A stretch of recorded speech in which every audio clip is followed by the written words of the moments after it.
The actual dam's only about 500 yards over my shoulder here, and that's why roads like this one here behind me are closed. The goal is to keep anyone coming down this road, and I've seen a few just standing out here, away from dangerous areas that could be affected if this dam were to break. But the people who live on the other side of these road closures essentially had to leave everything behind when they evacuated.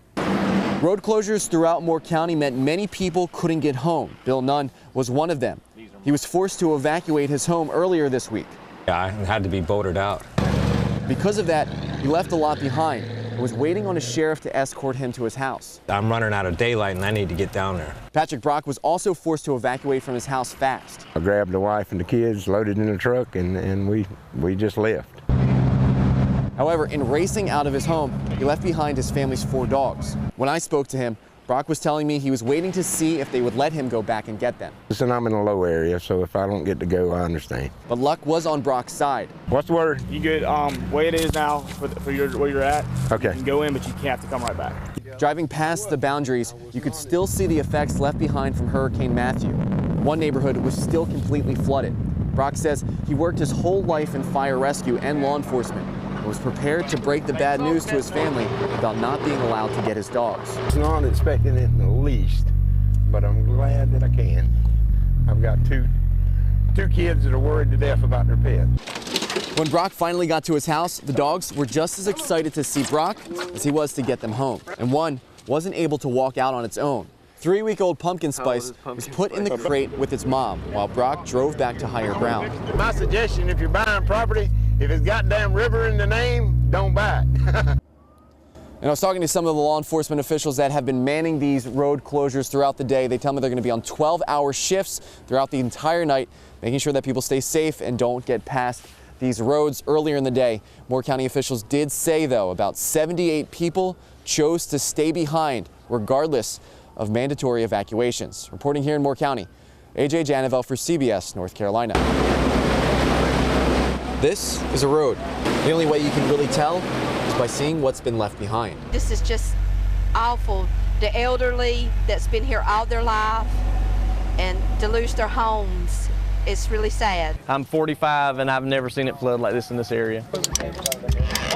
Eddie Williams owns a business along West 5th Street. He did his best to get everything out. 28 years of stuff, man. Williams and his 4 employees made their way back and forth through the water using tables from a flea market as a makeshift bridge. Trying to save the tattoo shop, man. Trying to get everything out of it so that we can continue to make a living for these guys that work for me. But Williams and his girlfriend were able to save something else. This dog, Coco, was trapped in the floodwaters since Friday. They got her back to her owner. I thank you. Thank you. Sweetie. Yeah, I thank you.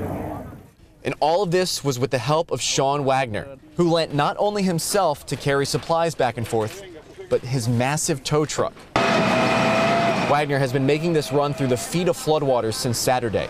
You know, we had a truck that can get through the high waters, so we were loading people up in their cars and trying to get them out of here. He tells me he saved at least half a dozen people from their flooded cars. And days later, he's still out helping people get to their businesses and pull cars out of the water.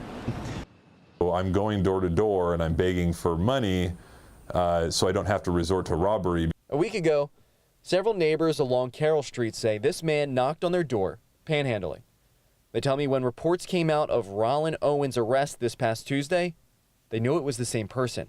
It was the picture of the guy that had ended up holding up that family and forcing them to take him to Target to do some shopping. And you're sure of that? 110%. That was the person. Pretty much dropped down on the floor because I knew that he was the person that came to my house. These 2 neighbors asked to keep their faces hidden. They tell me after the panhandling incident in their neighborhood, they started calling the police, but got nowhere. When did you hear back from police? Never. At all? Nope.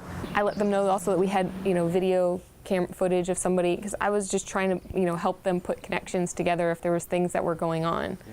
Yeah. And we still have not heard back. Instead, they learned of the Birch Avenue Park incident. They say not from police, but through social media posts on a community watch site. They say they're concerned how police chose to handle this situation and think some of the families could have been spared if the information was put out sooner. I feel they dropped the ball on this.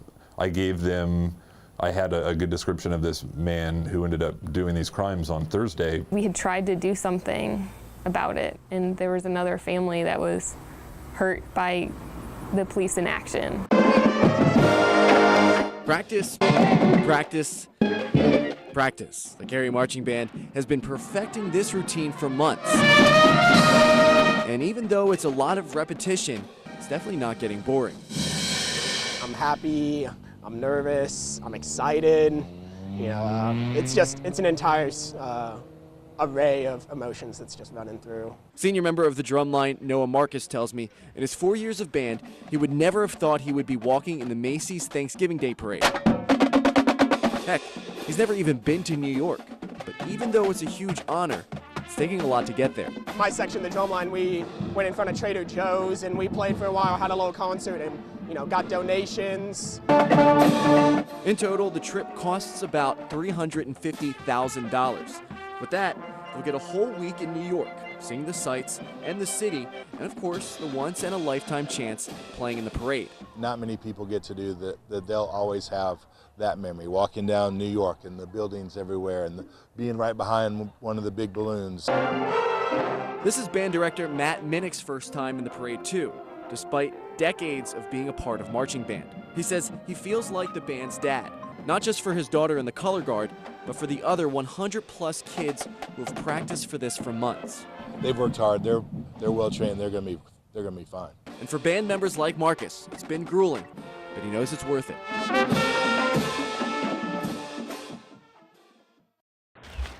With less than 3 hours before hitting the road for more than 2,000 miles, UNC senior Alex Pritz is ready for the trip. Organize this food and hopefully everything. Whoops. He only has to pack everything. Luckily, his girlfriend was there to help pack the rental car he'd be driving with his friends. This is Pritz's first time to the Final Four. About a mile away, his trip mates, who were there last year, know how to use their time much more wisely. Because we don't buy napkins, we take them from Chipotle. Apple Jacks, Honey Nut Cheerios, Amy's organic chili, which I think expired. Okay, well maybe that's not exactly true. With less than 2 hours, Brant Barry was still packing his clothes too. Here are my darks, here are my whites. I'm packing right now into the washing machine. Yeah, this whole house runs kind of last minute. Like, we've got the trip and everything planned, but I would say that we are chronically late to most things that we do. But whether they packed ahead of the trip or not, they have their priorities in order. Nice, good coordination. That's really good. Ready to go, we're ready to go. We need to take that flag to Phoenix. That will be Driving through the night and missing classes is all worth it. To see their Tar Heels possibly bring home a championship. There we go. For the group's last year at UNC. Friday, racing fans lined up to meet NASCAR Hall of Famer Junior Johnson. Many wanted autographs or pictures. One fan wanted to see if Johnson remembered her father.